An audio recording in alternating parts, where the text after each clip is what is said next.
বর্তমান বিশ্বের সেরা খেলোয়াড়দের মধ্যে লামিন ইয়ামাল অন্যতম। যেই সব বয়সে আমরা বোর্ড পরীক্ষা দেওয়ার জন্য মাথার চুল ছিঁড়ে ফেলি, সেই বয়সে লামিন ইয়ামাল স্পেন মাতাচ্ছে। বর্তমানে তার মার্কেট ভ্যালু 200 মিলিয়ন। স্প্যানিশ মুসলিম প্লেয়ার লামিন ইয়ামাল প্রথম থেকেই লা মাসিয়ার সদস্য ছিল।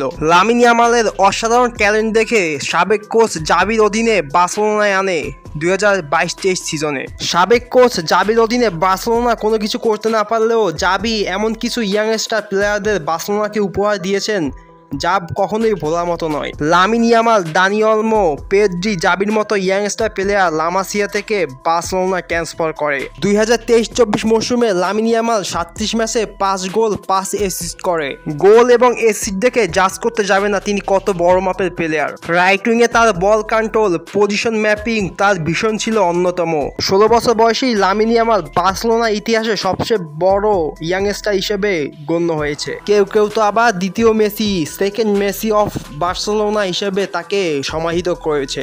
লামিন ইয়ামালের স্পেশালিটি হলো লামিন ইয়ামাল প্রায় প্রত্যেকটি ম্যাচে তার ভালো পারফরমেন্স করে। বর্তমানে বড় বড় প্লেয়ারও প্রত্যেকটি ম্যাচে তার সেরা পারফরমেন্স দিতে পারে না, কিন্তু লামিন ইয়ামাল অন্যতম। তিনি প্রায় প্রত্যেকটি ম্যাচে তার অসাধারণ স্কিলের মাধ্যমে মুগ্ধ করেছেন দর্শকদের মন। বর্তমানে 2024-25 সিজনে লামিন ইয়ামালের স্ট্যাটাস হলো 21 ম্যাচে 5টি গোল 11টি অ্যাসিস্ট নিয়ে বর্তমানে লামিন ইয়ামাল লা লিগার অন্যতম একজন সেরা খেলোয়াড় হিসেবে গণ্য হয়েছে।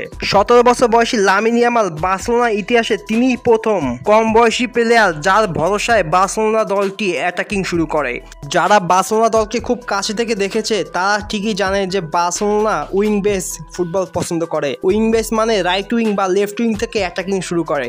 লামিন ইয়ামাল যেহেতু রাইট উইংয়ে খেলে, তার ফলে লামিন ইয়ামালের কাঁধে সবচেয়ে বেশি দায়িত্ব পড়ে বার্সেলোনা টিমের। এত ছোট বয়সে এত সাকসেস নেওয়ার পরও তার কোনো ব্যবহারের পরিবর্তন দেখা যায় না। তার কথাবার্তা, তার ফুটবল মাঠের স্কিল দেখে মুগ্ধ পুরো দুনিয়া। লামিন ইয়ামাল ছোটকাল থেকেই লিওনেল মেসি এবং নেইমার জুনিয়রকে তার আইডল মেনে এসেছেন। লিওনেল মেসি যখন নতুন বার্সেলোনায় আসে তখন তার জার্সি নাম্বার ছিল 19, যেই কারণে লামিন ইয়ামালের বর্তমানে জার্সি নাম্বারও 19। তার মাঠের গোল এবং স্কিল দেখে মনে হয় নেইমার জুনিয়র মাঠে খেলতেছে। রিয়াল মাদ্রিদের বিপক্ষে হোক বা বায়ার্নের বিপক্ষে, লামিন ইয়ামাল সবসময় গোল বা অ্যাসিস্টে পুরো মাঠ নিজের করে রাখে। বর্তমানে লামিন ইয়ামাল স্পেনের ন্যাশনাল টিমের হয়ে খেলতেছে। লামিন ইয়ামালের অসাধারণ প্রতিভা দেখে প্যারিস সেন্ট জার্মেনের প্রেসিডেন্ট নাসের আল খেলাইফি তাকে 500 মিলিয়ন ইউরো অফার করে। লামিন ইয়ামালের মেসি এবং নেইমারের প্রতি ঝোঁক এবং বার্সার প্রতি অধীর ভালোবাসার কারণে এত বড় অঙ্কের টাকাও রিজেক্ট করে বার্সায় থেকে যায় লামিন ইয়ামাল। রিয়াল মাদ্রিদের খেলোয়াড় থিবা কৌতুয়ার সামনে তিনি কামব্যাক গোল করেন রিয়াল মাদ্রিদের বিপক্ষে।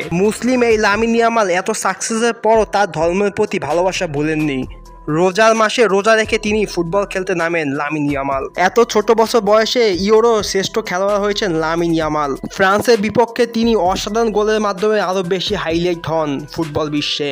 লামিন ইয়ামালকে নিয়ে আপনার কোনো প্রশ্ন থাকলে কমেন্ট সেকশনে জানিয়ে দিন। ভিডিওটি ভালো লাগলে ভিডিওতে লাইক করে চ্যানেলটা সাবস্ক্রাইব করে দিতে ভুলবেন না। আসসালামু আলাইকুম।